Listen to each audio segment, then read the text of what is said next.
Serbisyo nga walay bulok sa politika.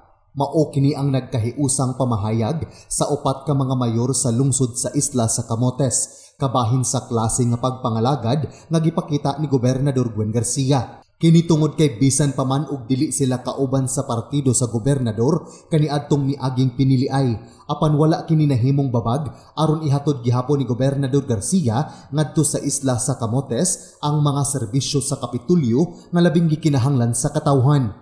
Niadtong Hulyo 22, nibalik na usab ang gobernador sa isla sa Camotes alang sa ikatulong hugna sa Caravan of Provincial Government Services karong tuiga. Giuna gayod niya pag-adto ang lungsod sa Pilar sakay sa chopper ni Kongresista Sunny Lagun. Pagkahapon, iyang gilabang ang tulo ka lungsod sa isla sa Camotes, ang lungsod sa Poro, San Francisco ug Tudela, ug didto gipahigayon sa lungsod sa Poro ang Caravan. Sa maong Caravan, nadawat sa katawhan ang libreng mga serbisyong medikal, dental ug optical, veterinary ug diagnostic, lakip na ang nagkalain-laing hinabang alang sa mga bakul, mag-uuma ug mananagat. Karong tuiga, gipun-ansab sa Kapitulyo ang mga serbisyo sa Caravan kay adunay libre nga legal consultation nga gipangunayan sa mga abogado sa Provincial Legal Office ug libreng konsultasyon kabahin sa real property nga gidalit sa mga taga-Provincial Assessor's Office. Gawas pa ni ana, nakadawat ang mga barangay volunteer workers og tag 2,000 ka pesos matag usa isip July surprise. Gipunduhan kini sa panagtambayayong sa national government ug sa Kapitulyo. Sa maong Caravan, giapod-apod sab ni Gobernador Garcia ang tseke nga nagkantidad og 1.5 milyones ka pesos ngadto sa mga mayor sa upat ka lungsod didto sa isla isip subsidiya sa ilang mga galastuhan sa pagsalmot sa ipahigayong Pasigarbo sa Sugbo Festival of Festivals karong August 28. Dako po kayo salamat tigo nga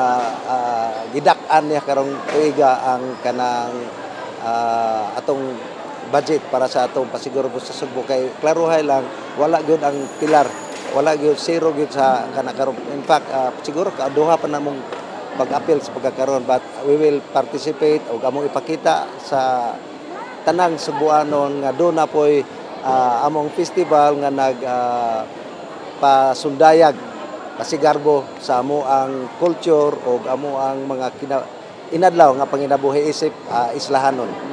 Ang lungsod sa Pilar muparada sa ilahang Pamugsay Festival. Sa iyang bahin gilantaw ni Mayor Gary Rama nga dakog ikatabang sa turismo ug ekonomiya sa ilang lungsod ang pagsalmot sa Pasigarbo sa Sugbo tungod kay ipasundayag man sa ilang Tagbo Festival ang tinipigang katahom sa Puro. Kay kini Pasigarbo na programa sa atong pinanggobernador dako gani na may katabang sa atong lungsod, no, sa atong mga katawhan.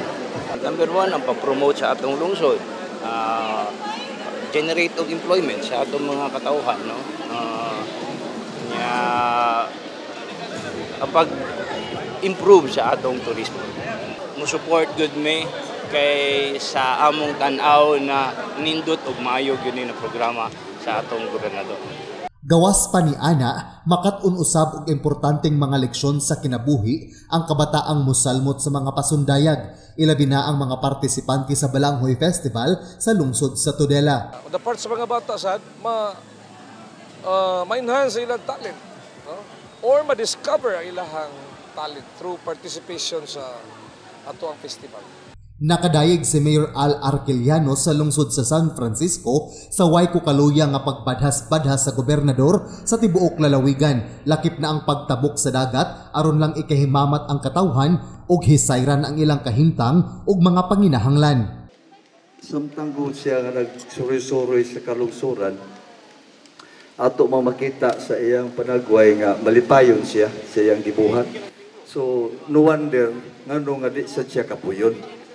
Kay og supak ko sa imong kabubuton ang imong gibuhat, aparte maging kapuya.